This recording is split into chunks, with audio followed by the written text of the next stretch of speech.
So you're wanting to learn how to not limit God in your life. So for me to best explain this to you, let me give you an illustration that I think will drive the point home. So let's pretend like I invited a friend over and I said, come over to my house, come to my kitchen, and let's bake something that I know is going to be so delicious for you. So he agrees, he comes over. And so he's in my kitchen and I say, well, let's get out the ingredients. So first thing I asked him to get out is some sugar. So he got out the sugar for me. And then I looked at the list again. I said, oh, well, we need some flour. So we got out the flour. And then I'm looking at the list again. It's okay, so we need some oil. And I go back and I say, okay, we need some chocolate chips, some raw eggs. He stops me. And in the mid-sentence, he said, whoa, time out. These ingredients that you're pulling out, how do I know that I like them? How do I know that they taste good to me? Wait a minute. I got to try these. So he took a glass. Before I could stop him, he grabs this oil, pours it in there. He grabs it and he says, wow, oh my goodness, you're putting that into a dish that I need some water. That is not good. I'm sorry, but we're going to have to leave that one out. And so he said, well, if that's not very good, then let me try this one because I want to make sure the ingredients that we're putting in here is something that I'm actually going to like. And so he takes some.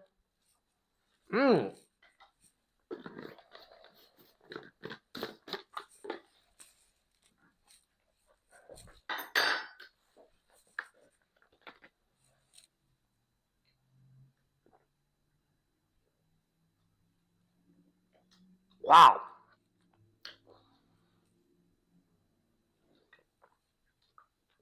That's worse than the last one. Good grief. We got to try this next one because we're not doing too good here, John. So,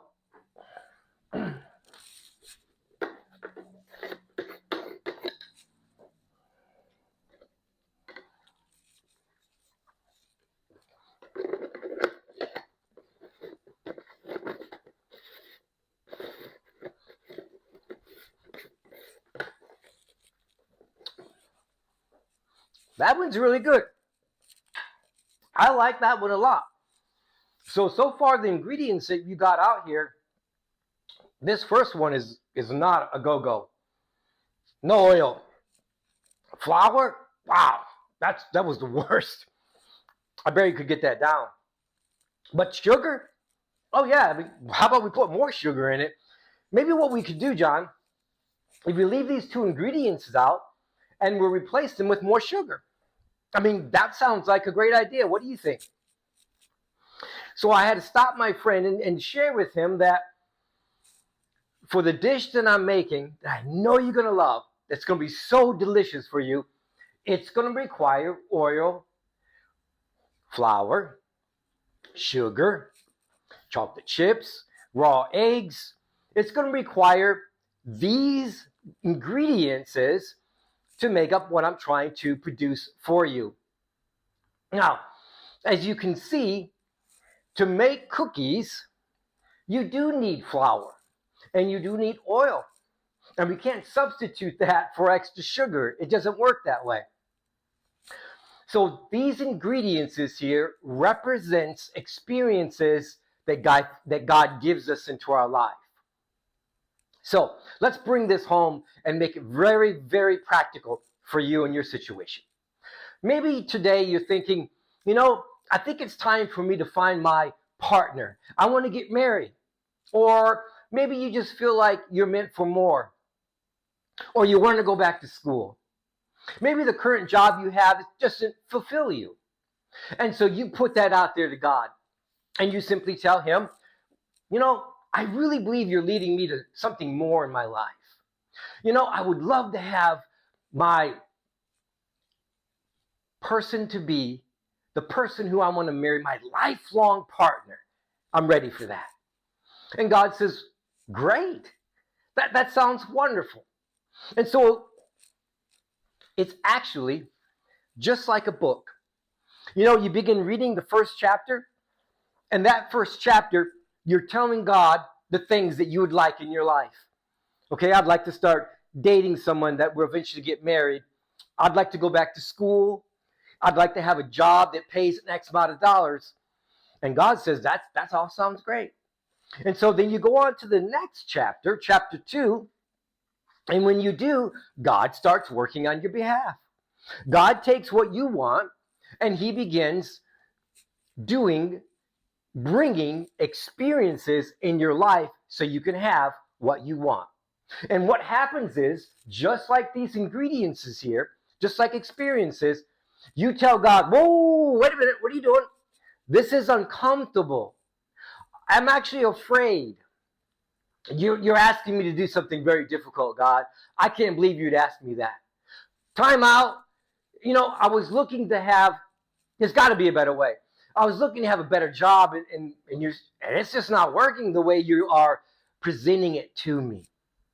Now, maybe you're thinking to yourself, the way you find your married partner, the person that you want to be with the rest of your life, is you simply get down on your living room floor and you begin to pray. And as you pray the most eloquent prayer. Yes, Lord, I would want someone that is beautiful and talented, and she is so kind, and he is so handsome. And when you get up from that prayer, you hear a knock on the door, and you open up that door, and wow, there she is, there he is. I mean, you guys live in holy matrimony and have a wonderful fairy tale life. Now, I'm not saying God cannot work that way. God can do anything he wants. But for those of you, the 99.99% of you, that God will not do that way for you, then you're going to have to take a different approach. And that means you got to start dating. And maybe the first person that you come in contact with, you're thinking, oh, this is the one. Yeah, this is the one. Oh, she's beautiful. He is the most kindest person I've ever met. God simply says, no, she is not the one. He is not the one. She is just a stepping stone, an experience into your life that's going to bring you to the next experience. Because see, this is all unfolding like a book when you read it. It is unfolding just like a book. And so when you read a book, you're on chapter 2, chapter 3, chapter 4, and you get to that chapter and you don't realize there's 29 chapters in this book. But what you do when you get to the 10th chapter and you simply say, oh, I arrived. This is it. This is the one. This is the job that you're asking me for. No, it's not. It's just another stepping stone or an experience that I'm bringing into your life so you can have the ultimate thing that you're wanting. And so many times what we do is we stop short. And we get to the point in the book and we say, oh, this is good enough. This is where I want to be. I'm happy with this job, God. And God is simply saying, I'm not even begun. I have not even rolled out all the wonderful things that I want to do in your life. But it's going to take you stepping in to an unknown. It's going to take you stepping in to a fearful situation, an uncomfortable situation, a difficult situation. And as soon as we do, and we come to that chapter in our life, and we tell God, whoa, sorry, I can't do that. Then God simply says this, you're limiting me. My hands are tied. I can do nothing else. Because these ingredients here, these experiences here is what it's going to take for me to get you to the place that I want to get you to. You see, what God is simply sharing with us is you got to trust. Now, I know it's not easy. Oh, it's not easy at all to trust in God. There's times that he has taken me places that has been a very fearful place, a very difficult place. And there is times that I've told God also, sorry, no oil, please. No, I hate flour. Oh, no, thank you. I like a lot more sugar. And maybe some chocolate chips. God says, John, He says to you, for you to experience and have what I have set out or prepared for you. You've got to go through these experiences, because without these, you'll never, never, never have the ultimate great plan that I have for you. I think Jeremiah chapter 29, verse 11 says it best. Listen to this. God is speaking to us, and he says this: I know what I'm doing. I know what I'm doing. I have it all planned out. Plans to take care of you, not abandon you. Plans to give you the future you hope for. You see, Jeremiah 29:11 is for us, for today. And maybe there's someone out there who I'm talking to that's saying, well, I do want to go back to school. Or I do feel like I'm meant for more, and the current job that I'm at isn't fulfilling me. Maybe there is a life partner out there that I would like to get married to. Okay. Step into the first chapter and begin reading it. And God says, yes, yes, yes, I'm so excited for you.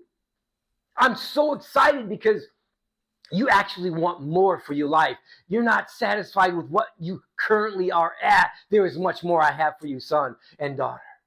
When you get to that second chapter, that's when it becomes hard. And God allows experiences into your life. Experiences where they are not so fun. Things that can rub you wrong, like sandpaper. Oh, I don't understand, God. Why do you bring me to this place? Oh, God, you made a mistake. I should have never been here. I should have never went there. I should have never dated that person. You're wrong, God. I want to go left, and you're asking me to go right? No. I'm going to do what I want to do in this situation, God, because you don't know what you're doing. And when you do that with God, that is how you limit him. You tie his hands to where that he can now no longer proceed into this wonderful thing that he has prepared for you. He can't.